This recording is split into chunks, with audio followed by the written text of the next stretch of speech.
Hey everybody, this is Perky of Perky Perspectives. Thanks for tuning in.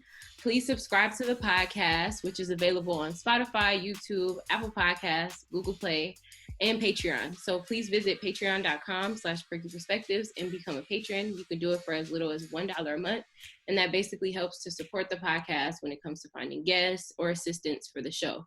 You can also check out my affiliations with the For Us Nation, and you can find that on Instagram at ForUs and forusnation.com, and my own personal website, which is perksofwellness.org. And then this is a love period episode. So please go visit tinyurl.com/love period project. And that helps to bring information, educational, as well as just basic information regarding feminine hygiene products for young girls and women. And if you do the BOGO deal, you'll also buy one while giving one, or you can just donate, period.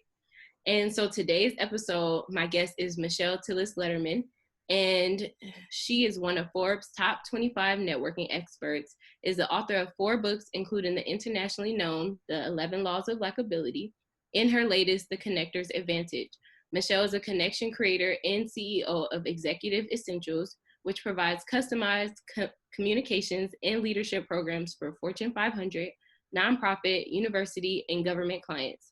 A former finance executive and NYU professor, Michelle is a regular in the media, appearing in NBC, CBS, Fox, NPR, and Wall Street Journal, New York Times, CNBC, and others. Michelle is also known for helping people work better together and advance their individual impact. And if you look in the show notes, there's a free gift link, book bonuses, and a connector quiz. So please visit her social media. She has a website, she has YouTube, Instagram, all of the works, and support her and what she's doing. So hi, Michelle. How are you? I'm good. So yeah, you do a lot. You've been doing this, it seems like, for quite some time, and I see you have the book covers around you. So The Connector's Advantage is the one that recently came out? Yes, that's my latest baby. Okay. So what made you write this book? It was actually a follow-up to my first book, The 11 Laws of Likability. And really everything I believe in is about connection.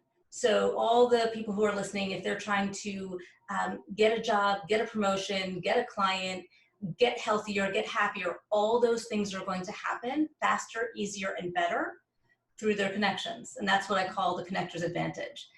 Because if you think about anything you're trying to do, somebody out there can help you get there, and Yeah. you can help you make that happen. And it's just about understanding how to have that mindset of a connector. Yeah, and I think it's important for people to understand how important connections are, because it's like nowadays we have this mentality that we could do it all by ourselves, or like people love to praise this what's it called, introvert, like I'm an introvert, I don't go anywhere, like and it's just like, okay, that's fine, but how are you going to advance if you're not networking? Because that's like majority of the work. I gotta tell you, some of the best connectors I know are introverts. It isn't necessarily what our natural energy source is, introversion or extroversion. It is about being open and accepting, being willing to trust. It's about being social and curious, and not like a social butterfly, but the willingness for us to have a one-on-one conversation and to share.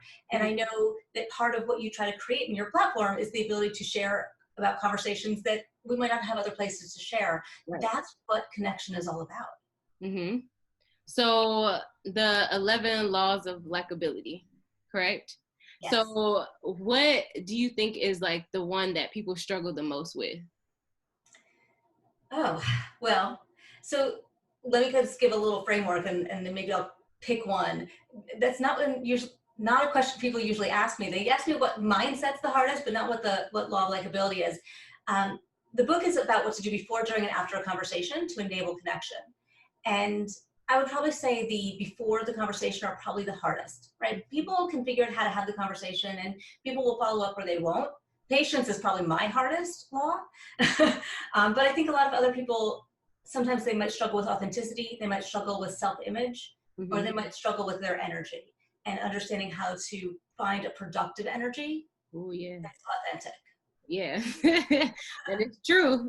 So especially right now with this pandemic, speaking of which, like you do a lot of speaking engagements and you help clients, well, with the connection. So how are you helping people with connecting during this pandemic when it's not as much social and you have this 6 foot thing going on and you can't see half of people's face, you know? I thought myself a face mask was a smile because I'm like, people can't see me smile. Um, Actually, I think the pandemic has really opened up at least some of corporate America to better connection. I think it's enabling connected cultures within organizations because what's happening is we're being brought into your home. Like I see the Yeah. surfboard behind your head, and now I'm kind of curious. And my dog, I closed her out of the office, but my dog often like pops into my Zoom calls, and they're like, "Oh, I see a tail wagging," you know. Right. So people are getting to see behind the curtain that we put up when we go to work. And I love that. And I hope that it extends when we do go back to the office, that we're willing to bring all of ourselves back to the office and form those connections that are broader than just what do you do.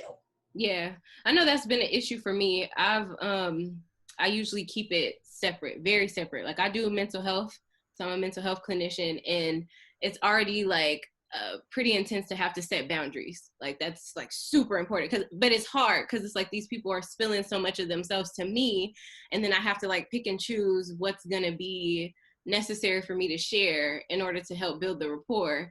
And now it's like, yeah, like you said, like I do a lot of calls in my backyard, and so they might see a cat or something run by or whatever, and so it's like this different thing to set up. But at the same time, I'm just wondering, like, how is this gonna affect me and my work? Because I usually keep it separate. Like I go home and it's like, okay, no more work, and I go to work and it's like, okay, home is there. I try to keep them very separate. So like, do you have any advice for people that are like trying to figure out how they're gonna maintain balance after the pandemic? Well, it's interesting because you are in a unique position being a mental health provider. You have certain guidelines that you have to follow Yeah. that the rest of the world doesn't. But even for you, the fact that you have a desire to sometimes share to allow somebody to feel that they're not alone, allow somebody to feel relatable, because that builds trust. And when you build trust with your patient, then you are probably more able to help. But I won't go over the borders of what you can and cannot share because that's not a world I'm in. But for the rest of the world that's not dealing with medical guidelines, what I would say is to take little steps and see how people respond. So I talked about it being a little dance, and the dance is to ask. Ask something you actually want to know the answer to. Be curious, learn about somebody, and then listen and share something of yourself, or listen and probe for something more.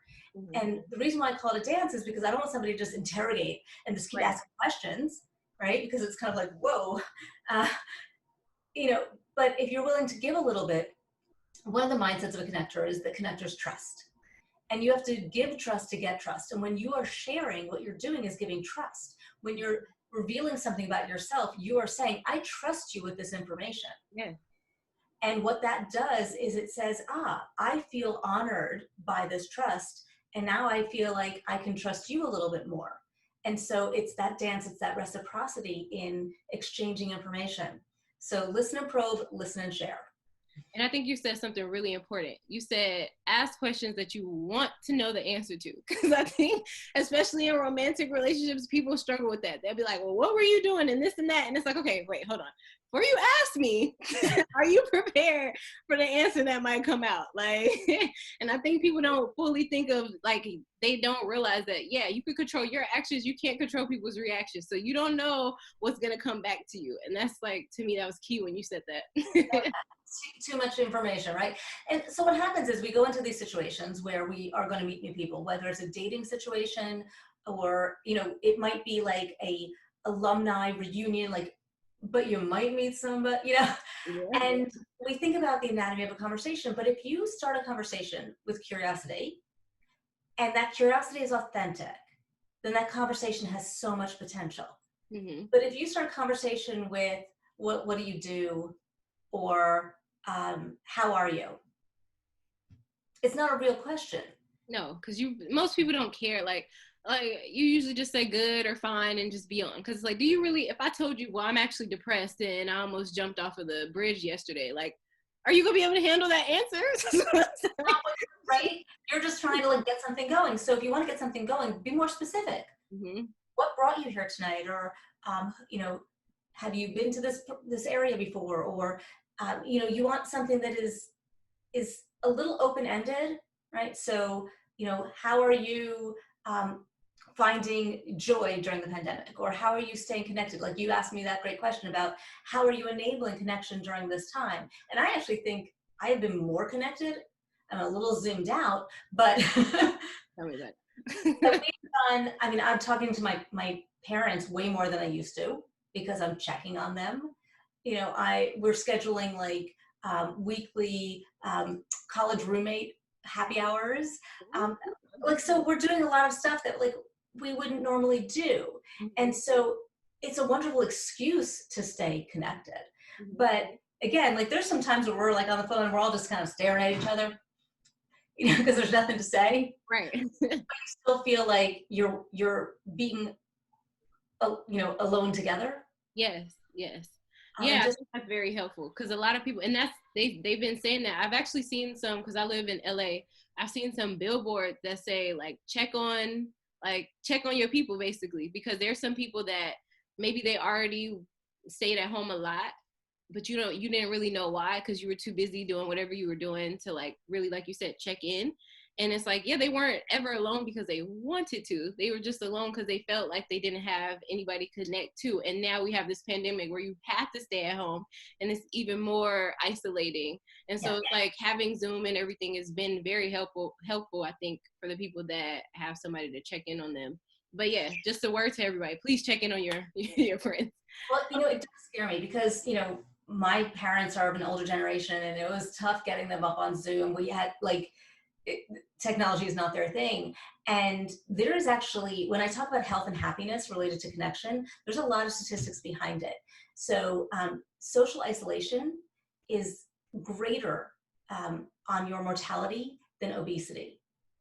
So this time where people are really forced to be alone, and if they don't have people checking in on them, that can kill them faster than eating and eating and eating. And it will kill them at an equal rate to as if they had smoked 15 cigarettes a day for 10 years. Wow. It has an equal impact to your mortality as smoking a lot. You know? So that social isolation is really challenging for our mental health, but also our physical health. Yeah, that makes sense. Because I remember when I was taking psychology, I think they had that study with the baby monkey. And then they had like the comforting like robot thing, and then they had the one that had the food. And the baby monkey would rather go to the one that was softer and gave it comfort than eating, because that's what we crave. Like we crave the comfortability, we crave the connection. So that definitely makes a lot of sense. So we are at home, and you are a parent, and I mean, before it was a lot of travel and stuff, so I'm guessing that came with its own dynamics. But how has it been having to be in front of your computer a lot more, and having all these business meetings, and then having the demands of your dog and your children and whatever else comes with your daily life? Well, it's been unique. I actually, so, you know, we were schooling from home for a while, and one of my sons, I have two boys, they're 13 and 14, and one kid is fine, he can focus, and he's in his room and he's doing his work and he's done, and it's great. And my other son is ADHD, and and he's got social anxiety, so he doesn't want to put his camera on, and he's, you know, like, so he's got dysgraphia, so writing is like, there's a lot going on for him. And so we gave him a room upstairs, not his bedroom, so he could separate. Yes. But that room is right above my head. And so right before I got on this call, I ran upstairs. I'm like, okay, I'm going on a live podcast. You need to be quiet at 3 p.m. No running up and down the hallways. Oh my goodness. That is true. Like I have a few friends and myself that it's been very hard to I don't even know what the word is. The separation, I guess, like you were saying, because it's like now everything is going through the same channels. It's like I need my phones by me because I might get calls. I have to be on the computer, but I have my own, like this podcast is personal, but my work, I have to do Zoom calls too. So it's just like, oh my God, there's no real separation from my day life because I'm working from home. So it's like, how do I still find my center so that I want to connect to other people? Do you have any tips on that? So it's interesting. I've always worked from home unless I'm out with clients or at a speaking gig. I'm always in this office. And it's been a struggle. And even more so now because with everybody home, I got nowhere to go because somebody's there, you know, like there's a line at the bathroom. So, you know, for me, what I do try to do is keep hours. And I have put, you know, out of office, like I've put vacation time, I've held things in my calendar so that I can take my kid to, like, they're having some socially distant play dates, or, you know, they're doing soccer skills, not games, things like that. So they can't play with the other kids, but they can all be on the field. They have to be 6 foot, like trying to, Everybody brings their own soccer ball. Oh, wow. Okay. That's it. So they could do goal practice. They could do, you know, I don't know soccer, but you know what I mean? Yeah. So being able to kind of think about the space in the day and keeping the specific hours and actually putting an automatic message so people don't expect that constant response. And, you know, my husband, he was brought down to 50% payroll because of all of this. Yeah. And yet he's still working 100% of the time. And I kind of keep encouraging him, like, okay, 3 p.m. Your work day is now going to end at 3 p.m. You know, it's not halftime, but it's better. Right. And so he's been trying to block calendars so that people, because people will just, he says he's like gas, he expands to fill the space. And our need to be action oriented makes us fill our calendars, but it's not necessarily with productive time. So we need to kind of think about the allocation of our time so that we have our family time, we have our, you know, work time, and we have our personal time. So basically boundaries, with like boundaries around life and time. And yeah, actually it's a great word. I always talk about giving yourself some rules or guidelines of what you say yes to, what you say no to, what your hours are. Like I'm doing a live stream in July, and they were on it to do it at, like, because he's from Australia, like 11 p.m. I'm like, nope. You know, and I think good because I work from home, but I'm not going to. You know, when you invited me on your show, all these times were like 10 p.m., 11 p.m. I'm like, nope. Yeah. I'm like, business hours, I'm happy to do it, but and so that was a great example when you came back and said, hey, we could do it at 3 o'clock. I'm like, I'm in. Right. Yeah, and I had to like consider that I'm usually the only one on the West Coast, so I'm like, oh yeah, like my times are not the same as everybody else. But I really like I think for me personally, boundaries have been the hardest thing for me to like really, not really learn because I know what it is, but to enforce. Like it's been so difficult, like whether it's dating, it's in my work life, or now in everyday, like whatever this is that's happening daily. Like, so it's like, I think that's super important with connections because I make really good connections very easily. I can speak to anybody. Like that part is not hard. Like I definitely pick the right career and the right like things that I like to do. But as far as like the demands that come onto me, like especially now, it's like you have jobs, you work from home. If you have children, and you have to, you're like a teacher / parent / cook / driver, like everything all at one time. All of it. All of it. And then it's like, and then you still have the things that you want to do, and people know you, like you are really good at speaking, you're really good at writing, all these things. So I'm sure people ask you to do a lot all the time. And then it's like, okay, where does that boundary come up to where I'm like, no, like like you have to say no. And it's hard because you want to do it, but it's like, no. Okay, so you're talking about 2 mindsets of a connector that I really want to hit. So one is conscientious, and the other is a generous spirit. And they really go hand in hand. So a connector is conscientious in that they do what they say they're going to do, right? They follow up, they follow through. But at the same time, they're really clear on what they're willing to say yes to and what they're willing to say no to. And that's where those boundaries come in. And that spirit of generosity, the desire of a connector to say yes to everything, but you also need to be generous with yourself. And that's also where those boundaries come in. Mm-hmm. And so these 2 mindsets are really critical for you. But if you think to yourself, saying no to this enables me to say yes to something else, And that kind of starts to give you permission, because it's hard for someone like you, like me, to say no. And so I always say, you don't have to say no without anything after it. You can say no if, or no but, or yes after, or yes with, or yes when, right? So it's not a, yep, for you, I gave you a yes if we can do it during business hours. Right. And then we got a yes. And, you know, it could be no, but if you get to this many downloads, then call me back. Or no, but I have somebody else who might be interested. Yeah. And so that way you don't feel like you're just being mean. You're giving them a way to get yes somewhere else, or giving them another way that you can help them. So you're right. I get asked to do a lot of shows, a lot of talks. Not all of them have a budget. And so what I did for myself was I created what I called my pro bono calendar. And I allowed for a certain number of slots per year. Like I looked at it on an annual basis, because it could be 3 things I wanted to do one month, but then that's going to take up 3 of the slots for the whole year. Right. So it wasn't like, I'll do this many a month. It was this many a year. And here were the guidelines. And it was, you have to have X number of people. It has to have no travel. It has to, you know, maybe include a book purchase or something like that. So, so it was very clear that I could say, here's the questions. And then, you know, do you hit these requirements to be on the pro bono calendar? And if they said no, then I could say, but,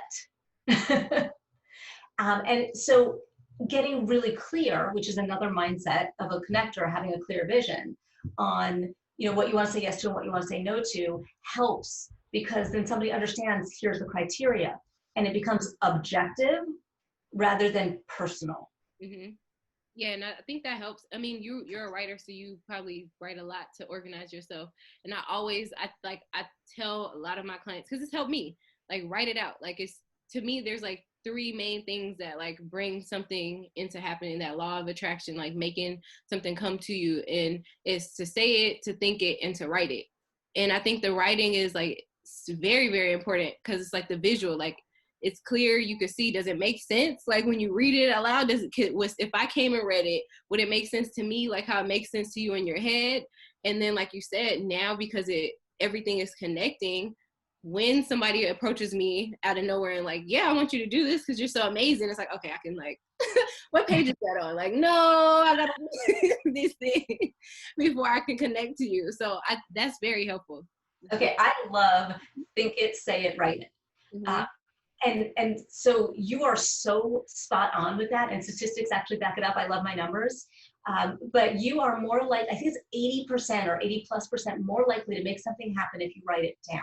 Mm-hmm. And it doesn't have to be fancy. Like, I'll see if I can find in my desk drawer. Oh, here it is. So in my desk drawer, I have a little Post-it note, and you'll see there's a couple years of Post-it notes. This is my annual. That's so dope. This is my annual plan. So 2020 is the first purple one, 2019, then I went to magenta in 2018, and 2017 back to purple in 2016, and I go all the way back to 2015 was blue. This is the last 5 years of me doing my annual plan. It doesn't have to be pretty, but what is written down in a place that every time I open up my desk drawer, I see it. Mm-hmm. And so when you see something, it reminds you, it stays in the front of your mind. The act of writing it down solidifies the clarity in your brain. But the real kicker in the ass is, I don't know if I can say that. Yeah, again, okay. Real kicker is when you speak it to others, because then you create an accountability. Mm-hmm. I've got to tell you, when I kind of said I was going to write a book, and then I got really bad feedback from my publisher on my first draft of the book, and I was like, I said to my husband, I'm like, can I just quit? Can I just give up? And he said, you can. I don't think you will, because you've been talking about this. And right. And the same thing happened with the last book. Like, it took me so long to get this book out, because it was just, I don't know, it was so hard to get all this thought out and finish it. And, you know, and I put out there to the world, it was going to come out in 2018. And I had to go back to the world and say, you know what? Sometimes done isn't better than perfect, and I want to take my time and not rush it. And it came out in 2019. You know, and so the fact that I had to be accountable to people who I said something to really does make things happen. So I love yours. Think it, say it, do it, write it. Keep that. Yes, I am. And it's so funny that you said sometimes done is not better than perfect, because that was like the thing that got me to like push through some other projects that I was working on. Because like I was the opposite. I was like, it has to be perfect. It has to look like this, and I have to do this, and I didn't do this yet, so I can't do the rest of the stuff. Like, and I was just getting in my own head, basically overthinking. Like I'm a real ruminator. I go deep into some stuff, and no, not usually. Other people don't go as deep as me. And so when I heard that, I was like, yeah, I needed to hear that. But you're totally correct. It does not apply to everything, but I really sometimes do it's believe. enough to get you started. Yeah, I know. I totally believe that done is better than perfect for most things. Mm-hmm. And my book is not perfect. I didn't get all the way to perfect. It never will be, right? And it drove me nuts when I read the audiobook on the recording and I found all these typos. But, you know, there's a difference between, you know, done and done sloppy just for the sake of being done, Right. and done well. And done well is still not done perfect. And so it's kind of finding that right spot and that level of importance on it. Like, is that extra hour, day, week really going to make a difference? And in the case of this book, yes, it would. Mm-hmm. But in a lot of cases, no. And good for you, you could write another book. I thought I liked you, but now I'm not so sure. Another book is coming 2020. No, I'm just kidding. So I'm like, you know what, this frames me well. 4 is good. I'm done. You could just put like one that's as big as the window. That's gonna be the next book. I actually have a post-it of this book, like probably the size of the window. So what's the gift? What is that about? Is it a surprise? No, I give loads of stuff away. So, you know, one of the mindsets of a connector is to have a generous spirit. Mm-hmm. And I believe in adding value, and I believe in giving, because when you add value to somebody else, that makes them want to stay connected to you. Yes. And so I have a quiz. If you want to figure out what level connector you are, you can take a quiz. I think you mentioned that the link is right there. I have a video series called The 5 Success Accelerators, which is really hard to say. And so if they go to my website, and I think you have that in the show notes, they can sign up for the newsletter. They will get the branding exercise. They will get an interview checklist. They will get the video series. They will get free chapters to, I think, 3 of the books. They get I give a lot of stuff away. That's part of your pro bono calendar. Okay. You know, I believe in the work. Say again? I believe in everything that I write about, and I think it will make a difference in people's lives. So I'm happy to get some of it out there. And then, you know, if they resonate with it, they'll stay in my community. I give tips every week, and maybe they'll go get a book and put a review on Amazon. And what I'll do for the audience is I'll share what type of connector I am in the notes. I'll put it at the top. And then I'm going to like make sure it's real big that people see the free gift link, so that they can take advantage of that. Because like, I'm no expert, but people ask me all the time, like, how do I network and how do I know so many people and everything? And I think it's important because it's like, some things come more natural to me. So sometimes I'm like, I don't know, I just talk to people. Like, but there's something to that I haven't even fully figured out yet. And I think it will be helpful for people to figure out what it is about themselves that they can highlight in order to go and connect. Because it's like the same way that I connect is not going to be the same way other people connect. And so rather than me giving the blanket on how I do something, it's like, no, like, read your books, figure out do the quiz, figure out what kind of connector you are, and really hone in on that so that you can become the best you, especially when it's like now people are only seeing like this part of us, and if we're out, then they are only seeing like our eyeballs and stuff. So it's just like that we're having to be a little bit more creative in how we connect. And because like for me, I read people's lips. Like, so when I speak to people, even though I'm not deaf or anything, like I really read people's lips. I'm really good at reading people's body language, but some of this stuff is really like throwing me off. Like, I'm so with you. I was thinking about that because I actually did lose hearing in my ear for about a year in one ear, and I learned to read lips, and I'm like, I kind of really continued to rely on it, even though most of my hearing came back. I think about people who really rely on it even more than I do. And, they've made masks where there's a clear piece here. So, Oh, okay. but most people don't have this. It's really fascinating. But yes, you know what?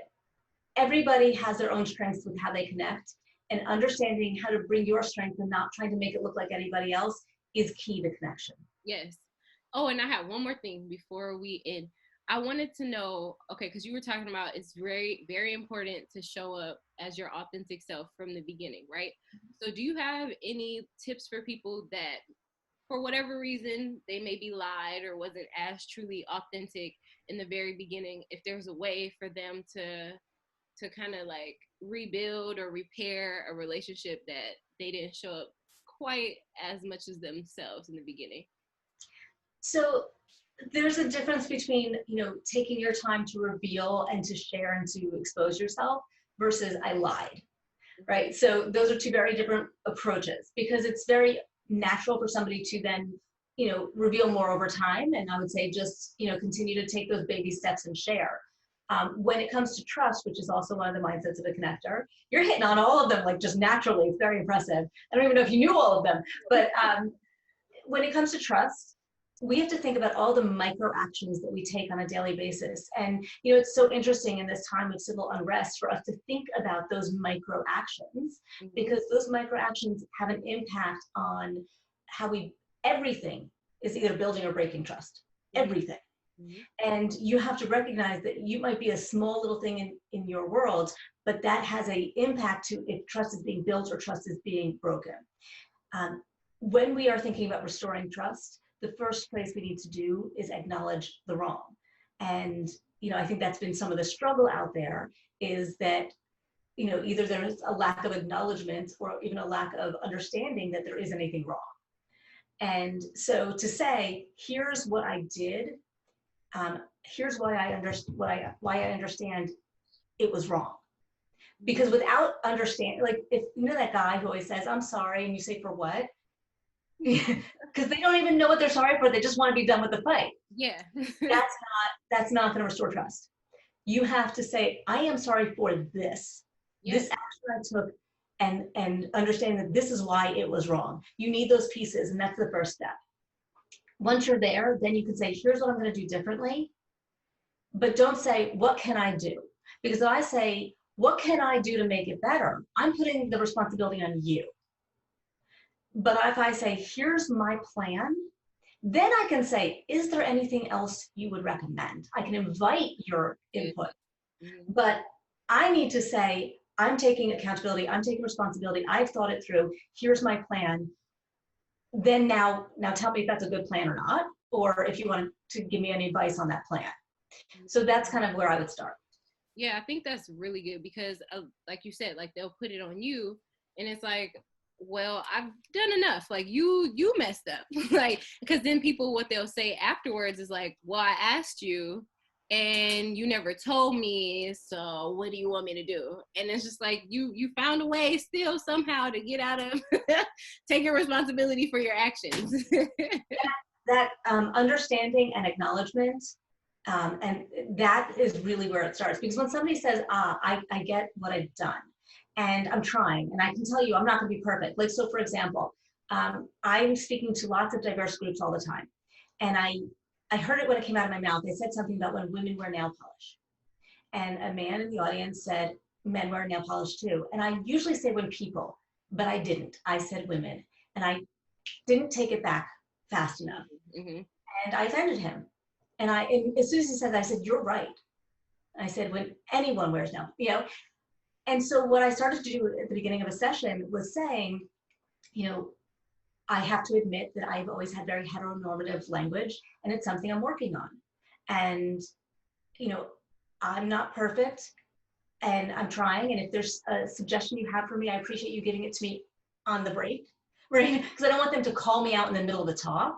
Right. In front of everybody, but like letting them know that I'm open to the feedback, letting them know I'm working on it, will often let people forgive a slip, because I'm expressing my awareness and my intention.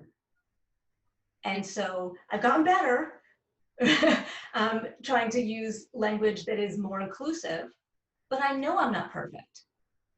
and I cringe when I slip up, but I'm trying. And that's the best that we can do to some extent, and to keep trying. Yes. Well, this has been amazing. I think I've learned, not only did I learn a lot about myself, which I love these. Like, people think I do this for them. No. This is for me. but no, like I've learned a lot about myself, and about, I guess I knew more about connectors than I thought, but I'm still going to read the book or listen to it because I really, podcasting, hello. I'm going to It's my actual voice. I got to record the audiobook myself. Oh, that's good. Yeah, I think that helps too, because it's like there's something that comes out when you read your own things that other people can't ever really convey like you, right? So definitely, is that through the website as well? I can find the audiobook through your website.